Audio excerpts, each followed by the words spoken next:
오늘 주시는 하나님 말씀 유다서 1장 17절에서 19절까지 봉독해 드리겠습니다. 사랑하는 자들아, 너희는 우리 주 예수 그리스도의 사도들의 미리 한 말을 기억하라. 그들이 너희에게 말하기를 마지막 때에 자기의 경건치 않은 정욕대로 행하며 기롱하는 자들이 있으리라 하였나니, 이 사람들은 당을 짓는 자며 육에 속한 자며 성령은 없는 자니라. 아멘. 한 주간 동안도 건강히 평안히 잘 지내셨습니까? 저는 요즘 교회에 다닌다는 사람들을 보면서 전부는 아니지만 일부분일 것이라는 전제로 이런 생각을 해봤습니다. 세상 사람들이 하는 것을 똑같이 다 하면서 교회에다가 적을 두고 있기 때문에 구원받고 천국에 갈 줄로 생각하고 있는 그것이 과연 옳은 것이냐라는 겁니다. 그 사람들의 문제인지 아니면 그렇게 생각할 수 있도록 잘못 가르친 교회의 책임인지 그것은 따져봐야겠지만 아무튼 염치가 없다라는 생각을 가지고 있습니다. 성경이 말씀하고 있는 것은 교회에 소속을 두는 것과 하나님께 소속을 두는 것은 분명 다르고, 교회에 다니기 때문에 나는 믿음이 있다라는 것은 굉장한 착각이며, 믿음이 있기 때문에 교회에 나가는 것이어야 옳은 것이다, 이 말입니다. 신앙이라고 하는 것은 세상으로부터 구별되어져야 되고, 그리고 세상과 나의 신앙이 분리되었다라고 하는 증거로 담장이 있어야 된다고 에스겔 선지자는 말씀을 하고 있습니다. 그래서 나는 세상으로부터 구별된 사람이다. 또 나는 세상과 분리된, 세상과 격리되어진 하나님의 사람인데, 세상 것을 마음껏 누리고 세상 방식대로 살면서 하늘의 것도 누릴 수 있다라고 하는 생각은 착각이라는 말입니다. 왜냐하면 믿음이라고 하는 것은 약속을 믿는 것입니다. 믿음의 핵심은 하나님의 약속이라는 것입니다. 그래서 약속이 있어야 믿음이 있다라고 하는 이 소중한 가장 핵심 가치가 입증이 되는 것입니다. 그런데 믿음을 말하면서 약속을 몰라요? 믿음을 강조하면서 약속이 뭔지 몰라요? 그런 식으로 그런 생각을 가지고 교회를 다니기만 하면 믿음인 줄로 생각하고 있는 것은 성경과는 전혀 다른 주장이다라는 겁니다. 그래서 믿음이라고 하는 것은, 성경이 우리에게 설명해 주는 믿음이라고 하는 것은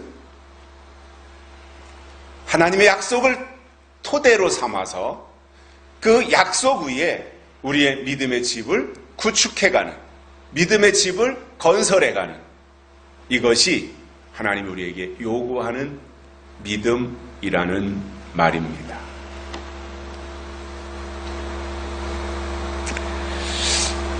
앞으로 우리가 이 땅에서 살아가면서 마스크를 착용하고 사는 것은 아마 코로나 백신이 개발될 때까지는 필수품이 아닐까, 이런 생각을 해봅니다. 어쩔 수 없이 마스크를 쓰면서 가장 큰 혜택을 보는 사람들이 있습니다. 마스크 때문에 혜택을 보는 사람들이 있습니다. 누구냐 하면 눈매나 이마는 참 예쁜데 코나 입이나 이 턱 주변의 부조화로 인해서 전체 구조상 예쁘지 않게 보이던 사람들이 그 부분을 마스크로 가리우니까 예쁜 부분만 보여서 덕을 보게 되더라, 그 말이에요. 앰프가 또 속을 썩이네.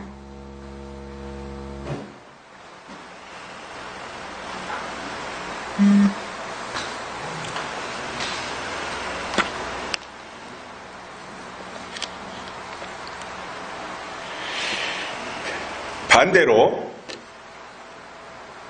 손해를 보는 사람도 있습니다. 마스크를 착용하는 바람에.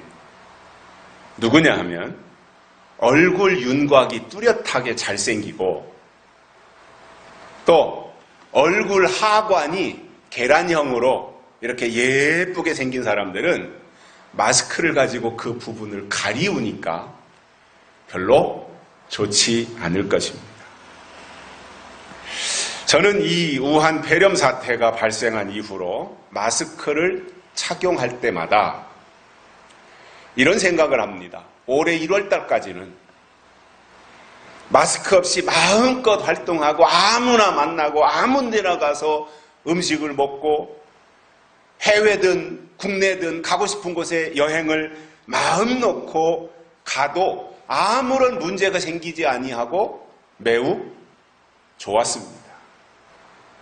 그런데 그때는 몰랐는데 지금처럼 전염병 사태가 터지고 나니까 그때가 굉장한 축복의 시간이었구나, 이런 생각을 가지면서 하루빨리 과거와 같은 그러한 날이 오기를 희망하고 있습니다. 우리 앞에, 우리 앞날에 우리의 인생을, 우리의 삶을 방해 놓는 이 우한 폐렴 다 물러가고 하나님이 주시는 기쁨과 평화가 우리 대한민국을 그리고 온 세계 지구촌을 새롭게 점령하고 장악해가는 해피 바이러스의 시대가 오기를 희망합니다. 오늘 본문에서 유다는 사도들의 미리 한 말을 기억하라, 이렇게 설명하고 있는데 여기서 강조점은 사도들의 말을 기억해야 될 것에 방점을 찍고 있습니다. 자, 이 말씀의 의미는 이런 것입니다. 구약 성경이나 또는 초대교회 때 우리가 가지고 있는 이 성경을 정경이라 그러거든요. 정경. 근데 이 정경을 가지고 있으면, 그리고 이 정경에 충실하면 되는데, 그때 당시에 외경이라는 것이 있어요. 이 정경 속에 66권에 포함되지 않은 외경이 있었어요. 에녹서도 그 중에 포함이 되고요. 그러니까 이런 여러 권의 외경이 있었는데, 자꾸 사람들이 정경에 집중하고 정경만 붙잡고 있으면 되는데 자꾸 외경에 치우치더라는 거예요. 그래서 유다가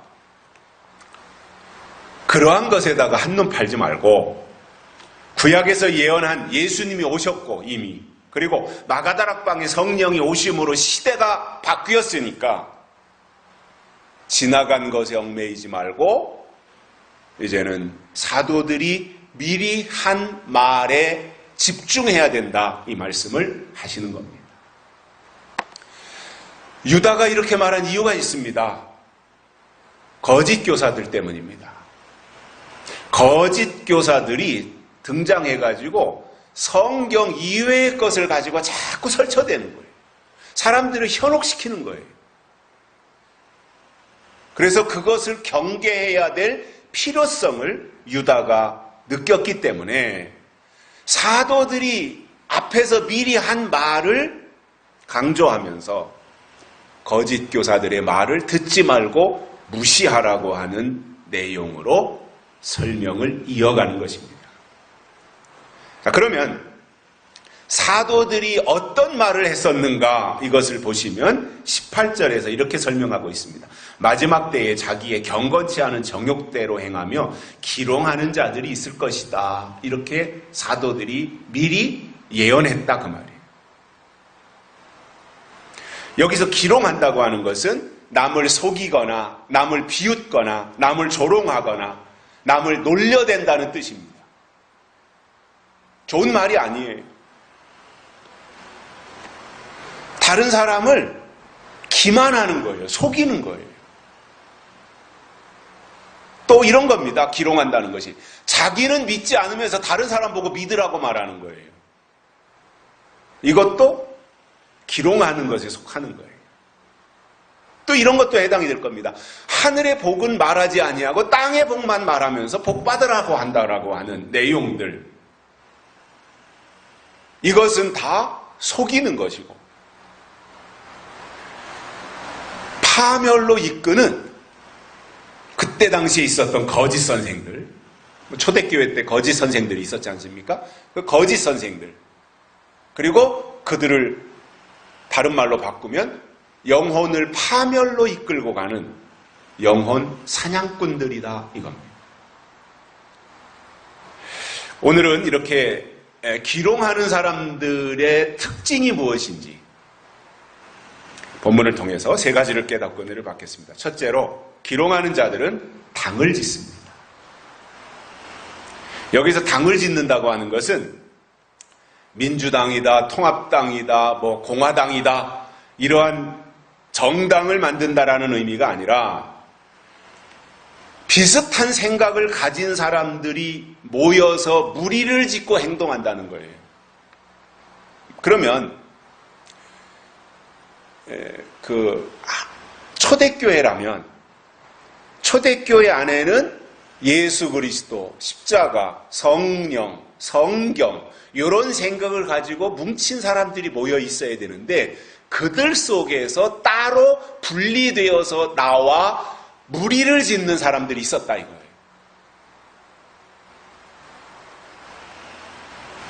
성경에도 보면 구약 성경 출애굽해서 광야에 나왔을 때는 고라의 당이 나옵니다. 고라의 당.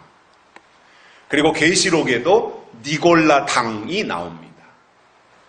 이들은 하나님이 원하시는 방향과는 전혀 다른 방향을 제시하는 사람들이고 하나님은 이러한 사람들을 심판하시겠다라고 말씀하십니다.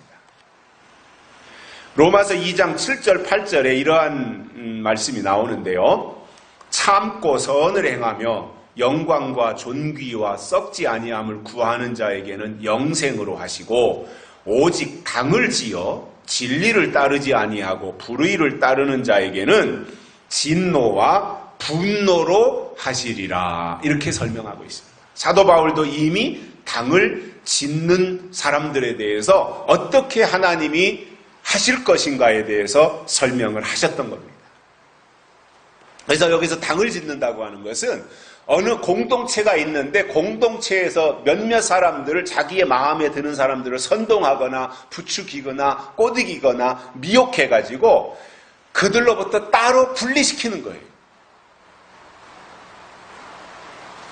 그러면 어느 공동체가 있었는데 이 어느 특정한 공동체 안에서 분리되었다라고 하는 것은 공동체가 가지고 있는 기본적인 생각과 다른 생각을 가진 사람들이다 그겁니다.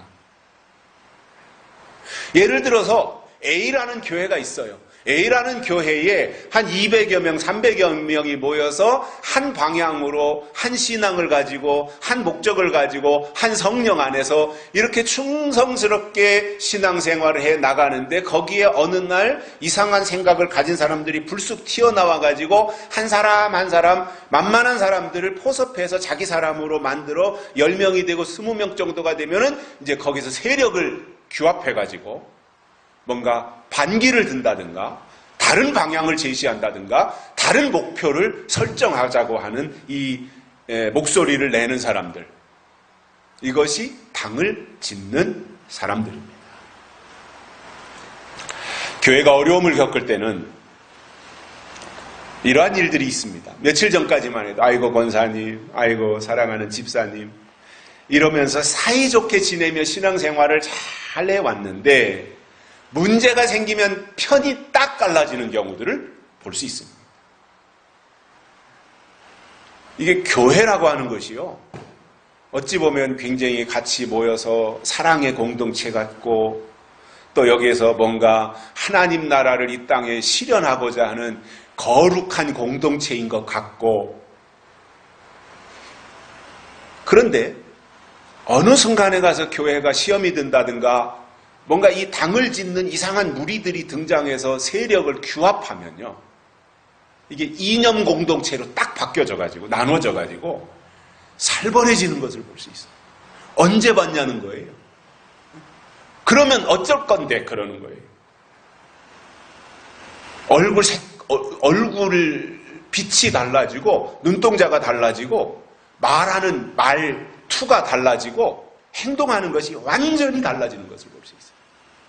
저 사람이 과거에 정말 우리와 한 공동체에서 신앙생활을 같이 했던 사람인가 할 정도로 전혀 다른 모습을 보이는 사람들을 볼 수 있습니다.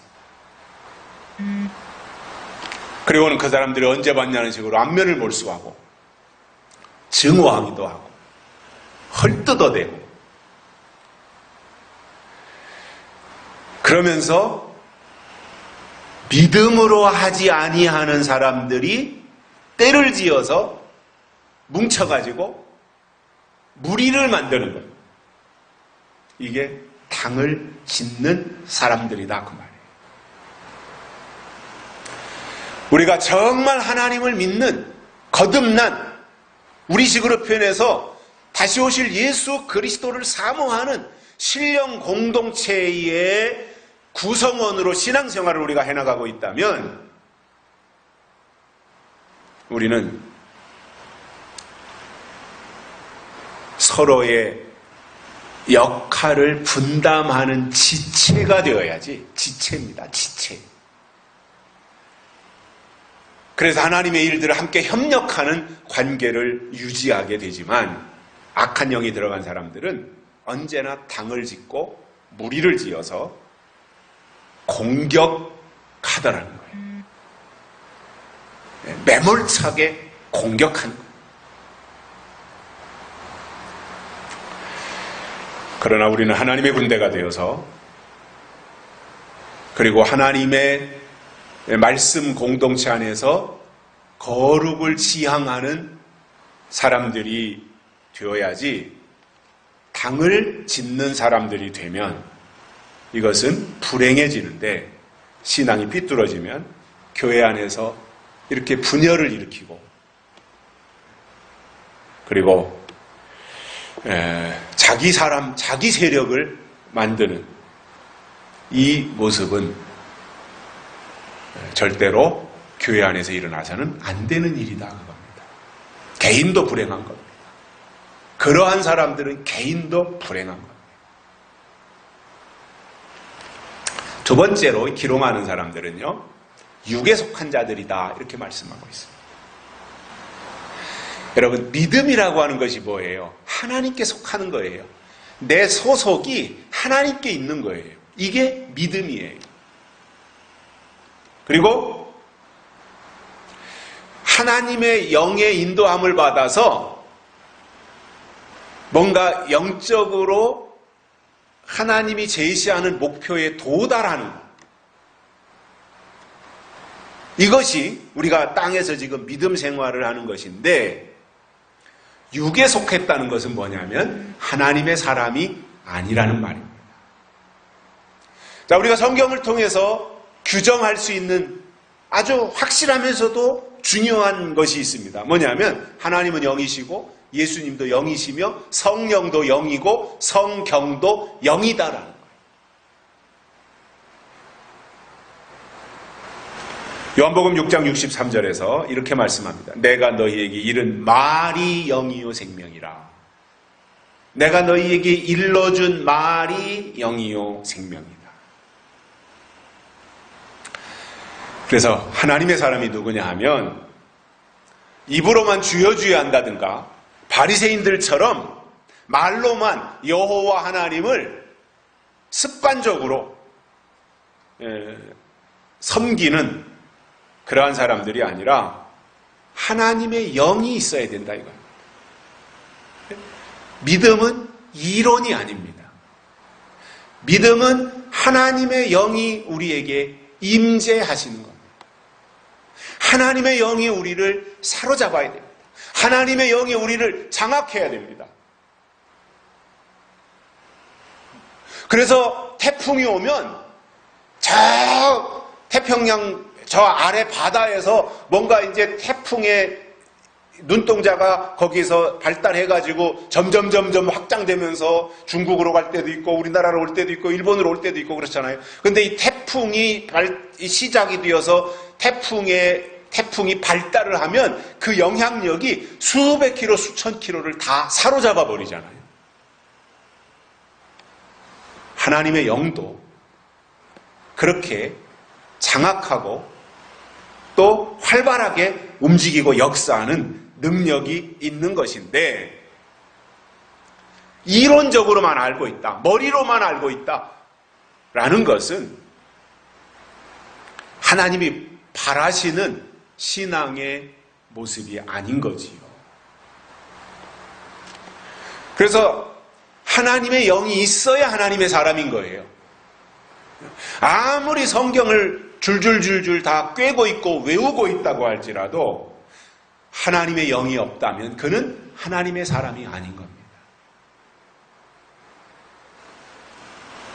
그래서 바울이 로마서 8장에서 말씀하고 있는 것을 보면 그리스도의 영이 없으면 그리스도의 사람이 아니다라는 겁니다. 자, 그러면 영이 뭐냐는 거예요. 영이. 교회가 말하는, 성경이 말하는 영이 뭐예요? 영은 말씀입니다. 세상에서는 영 하면 뭐 귀신 이렇게 생각을 해요. 도깨비 이렇게 생각을 해요. 그러나 성경이 말씀하는 가장 확실한 정의가 있습니다. 영이 뭐냐? 말씀이다. 그래서 그리스도의 영은 그리스도의 말씀이고 그 말씀이 우리 속에 들어와 내 안에서 그리스도의 영이 되고 그래서 그 영이 내 안에 들어와 점점 확장되어지고 나를 그 영이 장악하고 사로잡으면 영이 내 인생의 주인이 되는 거잖아요. 그리고 그 영이 우리를 육체를 이끌고 가는 견인차 역할을 하게 되는 겁니다. 그런데 사실상 거기까지 가기가 쉬운 건 아니죠. 엄청난 이 연단과 또 일단 말씀에 대한 충실함과 하나님의 인도하심과 하나님과 동행함과 이러한 것들이 다 곁들여져야만 내 안에 하나님의 영이 풍성해져서 영이 주인이 되어서 내 육체를 이끌고 갈 수 있는 저력이 될 수 있는 거거든요. 그 목표 지점을 향해서 우리가 지금 힘쓰고 애쓰면서 나가는 과정에 있는 것입니다. 그러다 보니 때로는 넘어지기도 하고 때로는 낙심하기도 하고 좌절하기도 하고 실망하기도 하고 그러지만 다시금 일어서서 또 다시 그 다음 목표를 향해서 나가고 또 그 다음을 향해서 진행하고 그러면서 우리의 신앙이 성장하는 것입니다. 신앙이라고 하는 것은 어느 한순간에 완성이 되는 것이 아닙니다. 어렸을 때는 이 장날 시장에 가보면 이거 이렇게 쌀을 튀겨주고 옥수수를 가져가면 튀겨주는 그 아저씨들이 있었어요. 솔방울 넣고 이렇게 돌려가지고. 그러면 거기다가 이제 내가 가지고 간 옥수수를 거기다가 넣고 뜨거운 불을 쏘여가지고 한참 동안 돌려서 온도가 이제 몇 도 쌀은 몇 도에서 터뜨리고 옥수수는 몇 도에서 터뜨리고 이제 그게 다 있거든요. 그래서 그 온도계가 있어가지고 그 온도에 도달하면 이제 뻥 하고 터뜨려서 나오는 거잖아요. 그런데 집어 넣을 때는 옥수수를 집어 넣었는데 그 불 속에서 옥수수가 이제 강냉이가 되어져요. 박상 터져가지고 이제 그렇게 전혀 다른 모습으로 나오잖아요. 근데 이게 우리가 신앙이라고 하는 것이 내가 옥수수였는데, 내가 육신이었는데 어느 날 갑자기 뻥튀기 속에 들어갔다 나왔더니 뻥 하는 순간 내가 강냉이가 되었다. 전혀 다른 모양새가 되었다. 팝콘이 되고 이렇게 되었다라고 하는 것으로 신앙을 생각하면 그거는 좀 성급한 생각일 수 있어요. 아브라함이 완성이 되는데 25년 걸려요. 오랜 시간 동안 그가 부르심을 받을 때 75세 부르심을 받아가지고 100세에 이삭을 얻고 그리고 그 이삭을 하나님 앞에 드리는 시간까지 그 시간이 오래 걸리면서 아브라함의 믿음이 완성을 향해서 나가는 것을 볼 수 있어요. 우리의 신앙도 마찬가지입니다. 진행형이다 이겁니다.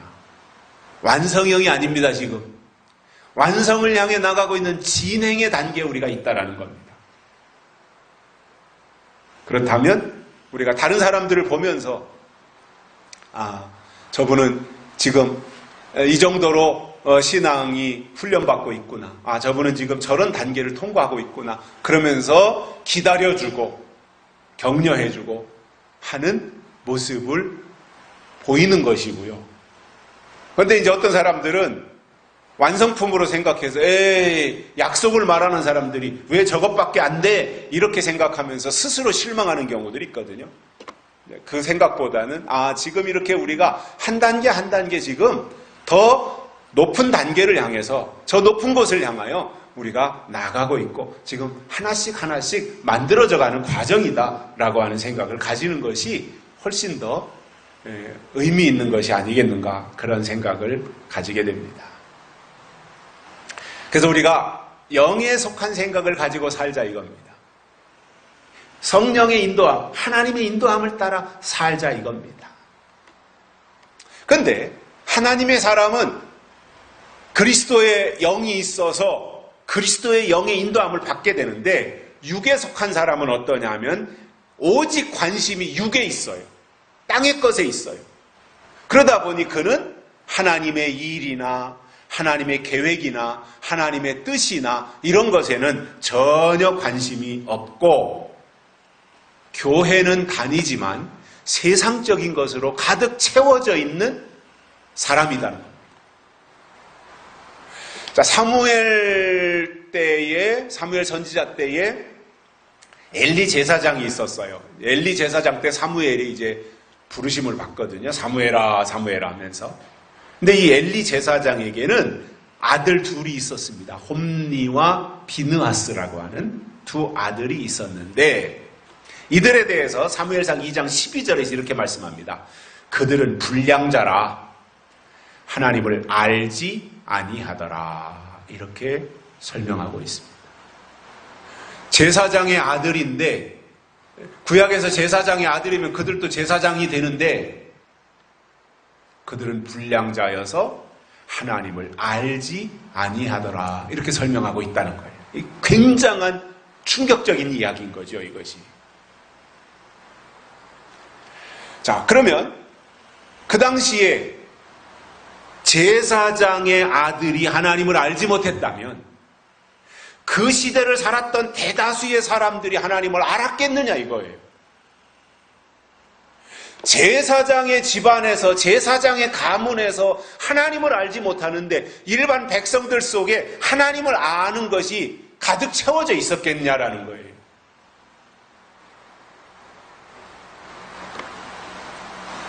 호세아서 4장 6절에 보면 아주 중요한 말씀이 있습니다. 내 백성이 지식이 없으므로 망하는도다. 내가 지식을 버렸으므로 나도 너를 버려 내 제사장이 되지 못하게 할 것이요. 내가 내 하나님의 율법을 잊었으니 나도 내 자녀를 잊어버리리라. 굉장히 섬뜩한 말씀을 하시는 겁니다. 하나님을 부인해서 하나님 없어요, 나 하나님 싫어요, 나 하나님 안 믿을래요, 이렇게 했기 때문에 망하는 것이 아니라 하나님을 아는 지식이 없으니까 망한다 이겁니다. 그러면 하나님을 아는 지식이라고 하는 구약에서는 율법으로 주셨고 신약에서는 십자가로 복음으로 주셨어요. 그러다가 예수님이 다시 오실 때가 되면 요한계시록이라고 하는 아주 중요한 말씀으로 하나님의 지식을 우리에게 주시는 거예요. 그런데 그 지식을 거절한다?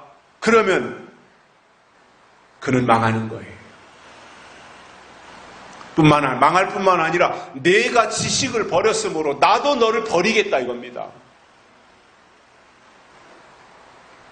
내가 하나님의 율법, 하나님의 법을 잊었으니 나도 내 자녀들을 잊어버리겠다. 더 이상 상관하지 않겠다. 엄청난 말씀을 하십니다. 여러분, 믿음에 있어서 중요한 것이 뭐냐면 그 시대에 우리에게 내려주시는 하나님의 법, 하나님의 말씀을 통해서 하나님을 아는 지식이 우리 안에 채워져야 되는 겁니다. 그래야 하나님의 사람이에요. 하나님의 것이 우리에게 있어야 하나님의 사람인 거예요. 하나님이 주신 것이 우리 안에 채워져야 하나님의 사람인 거예요. 하나님이 이 시대에 주신 법이 우리에게 있어야 하나님의 사람인 거예요. 때를 따라 양식을 나누어 주실 때 그 양식을 나누어 주는 종이 복이 있다 그랬어요.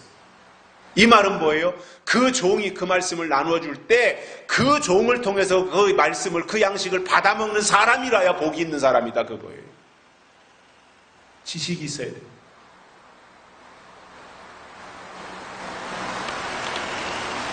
그런데 이 지식이라고 하는 것은 하늘에서 떨어지는 게 아닙니다. 그 지식은 성경에서 나오는 거예요. 그렇기 때문에 신앙은 성경에 충실해야 돼요. 외경이 아니라 정경, 66권 여기에 충실해야 되고, 특히 지금 이 시대에 사람들이 별로 관심을 가지지 아니하는 요한계시록에 집중하는 것이 하나님의 사람들의 참 모습인 것입니다. 이렇게 될 때 그가 영에 속한 사람이 되고 하나님의 뜻을 이루는 일에 앞장서게 되지만, 지식이 없으면 그는 육에 속한 사람이 되어서 땅의 것만 추구하다가 인생이 그렇게 끝나버린다라는 거예요. 이런 사람들에게 예수님이 하신 유명한 말씀이 있죠. 나더러 주여 주여 하는 자마다 다 천국에 들어갈 것이 아니요 다만 하늘에 계신 내 아버지의 뜻대로, 법대로 행하는 자라야 들어가리라, 이렇게 말씀하셨습니다. 그래서 지식이 없다는 말은 말씀이 없다는 거예요. 하나님의 뜻이 그 속에 없다는 거예요. 말씀이 없다는 말은 영이 없다는 말. 영이 없다는 말은 더 이상 그리스도의 사람이 아니라는 말이고, 이들이 육에 속한 사람들입니다. 요한일서 4장에서 사도 요한이 영에 대해서 설명을 잘 해놓은 내용들이 요한일서 4장에 나옵니다. 요한일서 4장 1절에서 사도 요한이 이러한 말씀을 합니다. 요한 사도가 영을 다 믿지 말고 영들이 하나님께 속하였나 시험하라 그랬어요. 시험하고 믿으라 이거예요. 이게 하나님께 속한 영이냐 세상에 속한 영이냐, 하나님이 보낸 영이냐 세상으로부터 온 영이냐, 이것을 시험하고 믿으라 이거예요. 영들이 하나님께 속하였나 시험하라. 여기가 영적인 사람들의 출발점입니다. 다시 말하면 믿는 것이 우선이 아니라 시험하는 것이 먼저다 그 말이에요. 시험부터 하라는 거예요. 그리고 나서 오를 때 믿으라는 거예요. 이렇게 해야 되는 이유가 있습니다. 사도 요한은 그렇게 설명합니다. 많은 거짓 선지자가 세상에 나왔습니다. 이거예요. 많은 거짓 선지자들이 세상에 나왔으니까 영을 시험하고 믿으라 이거예요. 무조건 믿지 말고. 교회는 다 하나님이 계신 곳이고 교회는 다 성령이 있는 곳이고 그랬으면 얼마나 좋아요. 교회에다가 이름만 걸쳐놓으면 다 구원받고 다 천국 백성 되고 그렇게 쉽게 된다면 얼마나 좋아요. 근데 하나님은 그때그때마다 주시고 요구하는 법이 있어서 법대로 해야 된다 그 말이에요. 요한일서 4장 그리고는 2절 아래로 내려가면서 하나님의 영은 어떻게 알 수 있는지, 그리고 하나님께 속하지 않은 적그리스도의 영은 어떻게 알 수 있는지에 대해서 설명을 하는 것을 보면서 우리는 영에 속한 자들이 되자 그 말입니다. 민수기 27장 18절에 이런 말씀이 나옵니다. 여호와께서 모세에게 이르시되 눈의 아들 여호수아는 그 안에 영이 머무는 자니 너는 데려다가 그에게 안수하고. 하나님이 이제 모세의 후계자로 여호수아를 세우는데 하나님이 모세에게 지금 여호수아를 어떻게 소개하느냐 하면 여호수아는 그 속에 영이 머무는 자다 이거예요. 대단한 말씀. 저는 이 말씀을 보면서 깜짝 놀랐어요. 저는 여호수아를 보면서 출애굽하고 광야에 나오면서 12정탐꾼이 되었을 때 2정탐꾼이 되어서 정말 올바른 보고를 하고, 그리고 모세의 주변에서 시종드는 역할을 여호수아가 충성스럽게 했다. 그리고 여호수아가 모세의 후계자가 될 수 있는 자격이 이런 것에 있었다라고 생각을 했는데, 오늘 이 말씀을 제가 준비하며 성경을 보는 중에 민수기 27장 18절에 이 말씀이 나오는 것을 보면서 저는 깜짝 놀랐어요. 여호수아가 누구냐? 하나님의 영이 그 안에 머무는 자니 이거예요. 이 말은 사도 바울이 로마서 8장에서 그리스도의 영이 없으면 그리스도의 사람이 아니다, 이 말과 지금 일맥상통하고 있는 거예요.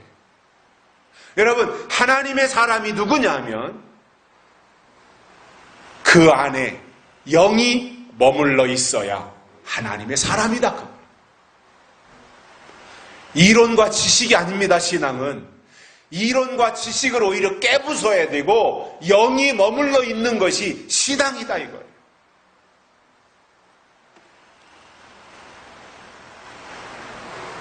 이게 여호수아가 뽑힘받고 세워진 이유라는 거예요. 여기서 하나님의 영이 머문다고 하는 것은 사람의 경험이나 지식으로 하나님의 일을 하는 것이 아니기 때문에 하나님의 지시를 받고 하나님의 인도함을 따르면서 행하는데 가장 중요한 것이 그 속에 하나님의 영이 머물러 있어야 되기 때문이다. 여러분, 신앙이 육에 속해 있다면 하나님께로부터 분리되는 겁니다. 격리되는 겁니다. 요즘 코로나 때문에 격리되는 사람들 많잖아요. 격리. 정상적인 생활을 못해 2주 동안 격리하면 꼼짝 말고 거기에서 있는 거잖아요. 근데 우리가 하나님하고 같이 살아야 되는데, 하나님과 동행해야 되는데 하나님으로부터 분리되고 하나님과 격리된다면 그것은 영혼의 전염병이 들은 증거인 거예요.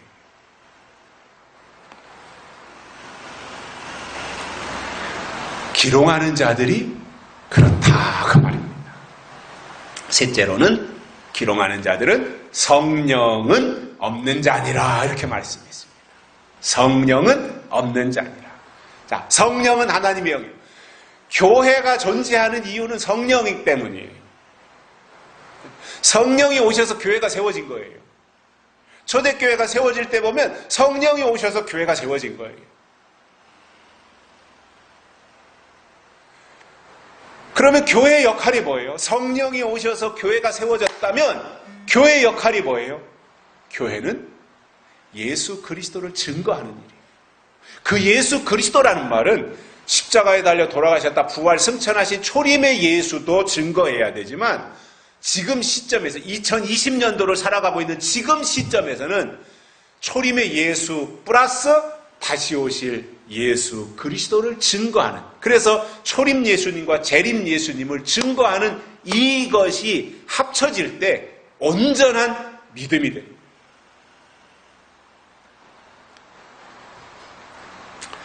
이게 성령의 역할이다 이겁니다.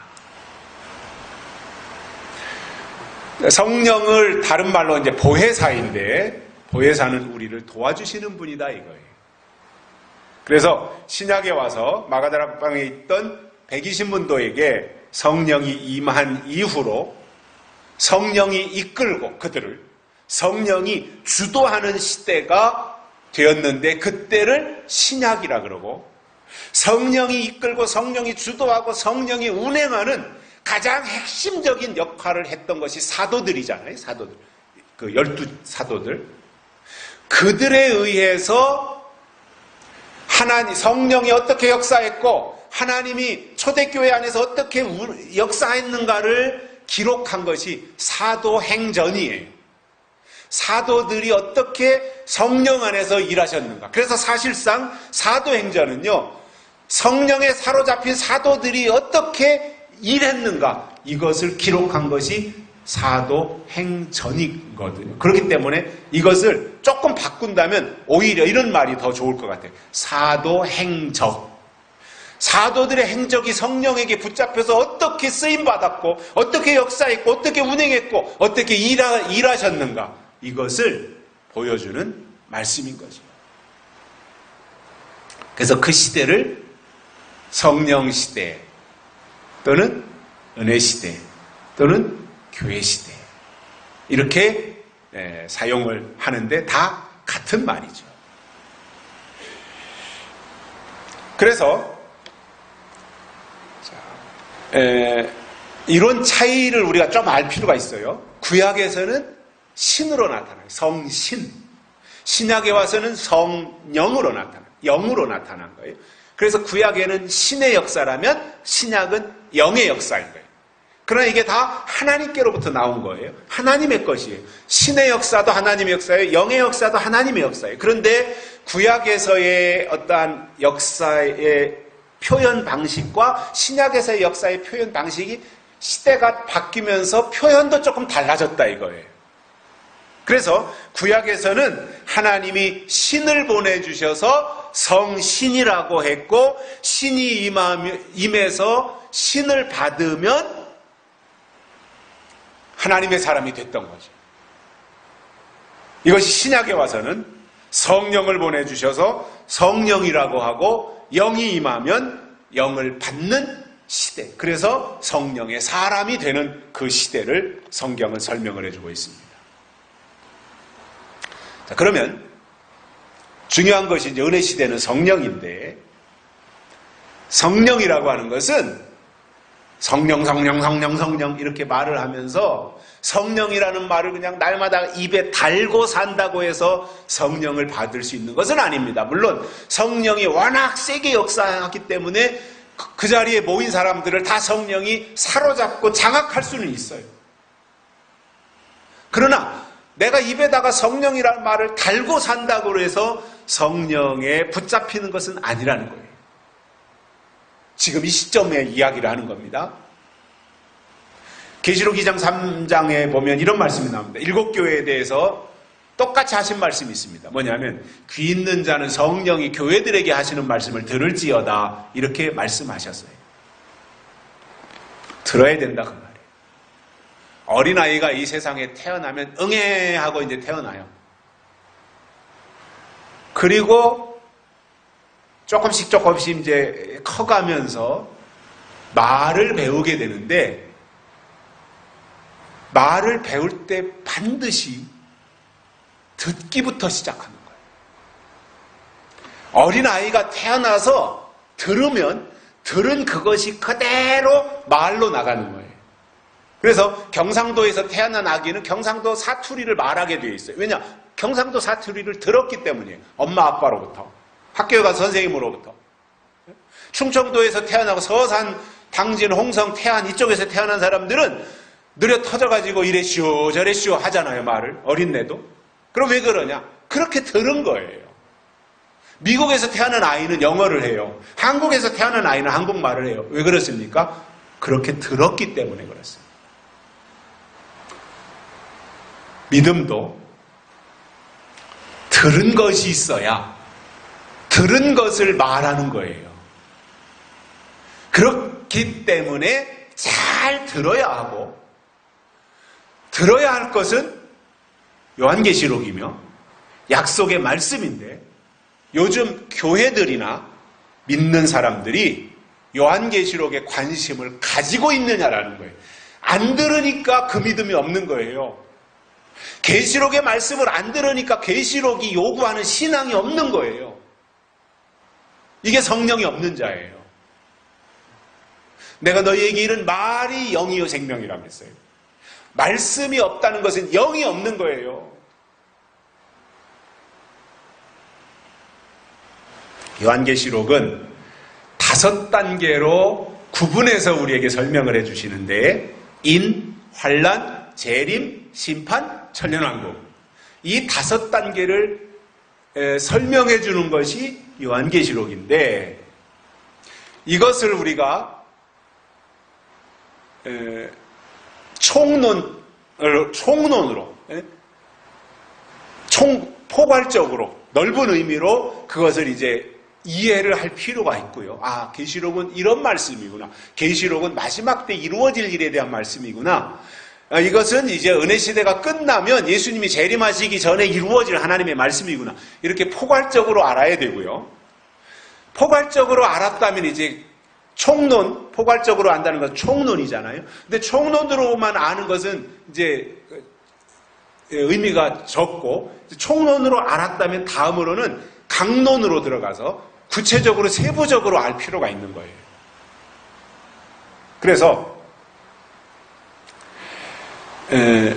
강론을 알아야 되는 이유는 조목조목 구체적으로 들어야 그 말씀을 통해서 그 믿음이 내 속에 생성이 되는 겁니다. 그리고 제대로 믿을 수 있는 것이지 모르고 믿는다면 그것은 벙어리일 수밖에 없고 하나님께 속한 신앙이 될 수가 없습니다.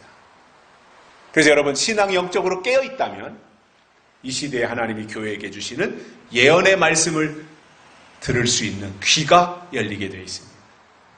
귀가 열려야 그때부터 그에게 믿음이 생기는 겁니다. 신앙이 잠들어 있으면 안 되는 이유가 바로 그런 겁니다. 잠들어 있으면 들을 수 없고 듣지 않으면 성령이 없다라는 거예요. 영이 없다라는 거예요. 자, 로마서 8장에는 생명의 성령의 법과 죄와 사망의 법에 대해서 이렇게 비교해서 설명하는 내용이 나오는데 이 두 가지 법은 서로 정반대의 위치에 있어요. 생명의 법과 사망의 법은 정반대인 거죠. 자, 그러면 성령의 법은 하나님의 법이에요. 사망의 법은 사단이 가져다 주는 법인데 마지막 때는 우리가 꼭 기억해야 될 것이 이거예요.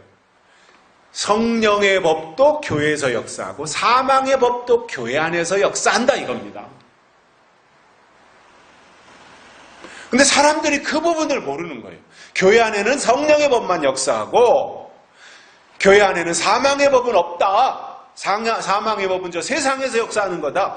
이렇게 생각하고 있기 때문에 교회 안에서 역사하는 마지막 거짓 선생들의 그 선동이나 미혹을 분별해내지 못하고 이겨내지 못하는 것입니다.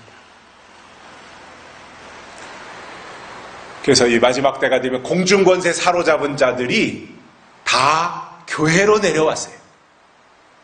그래서 교회 안에는 거룩한 것과 속된 것이 다 섞여 있는 거예요, 지금. 과거에 성령에 사로잡혀 있던 교회는 성령만 운행했어요.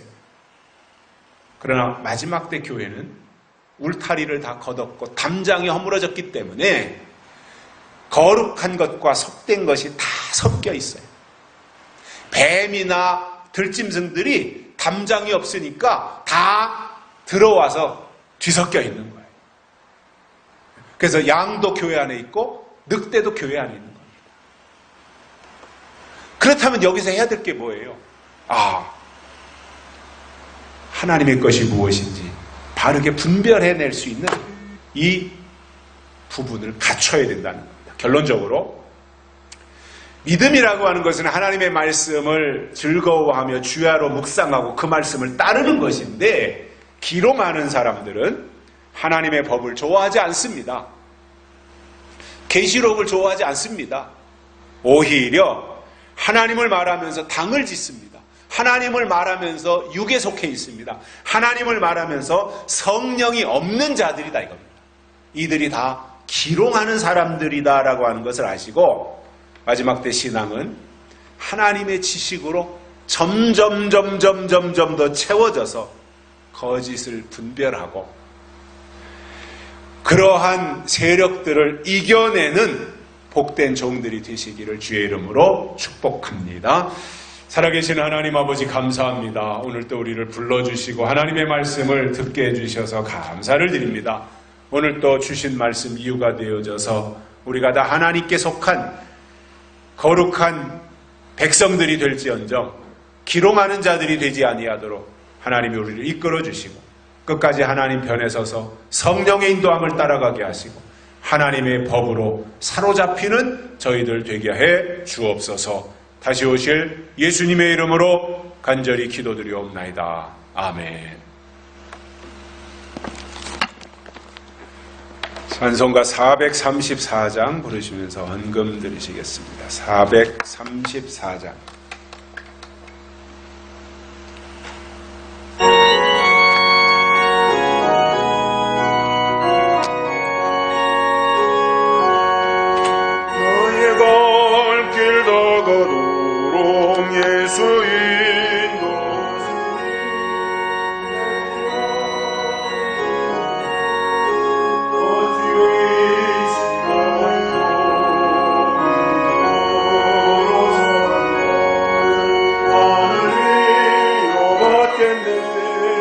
무슨 일을 만나든지 만사형통하리라.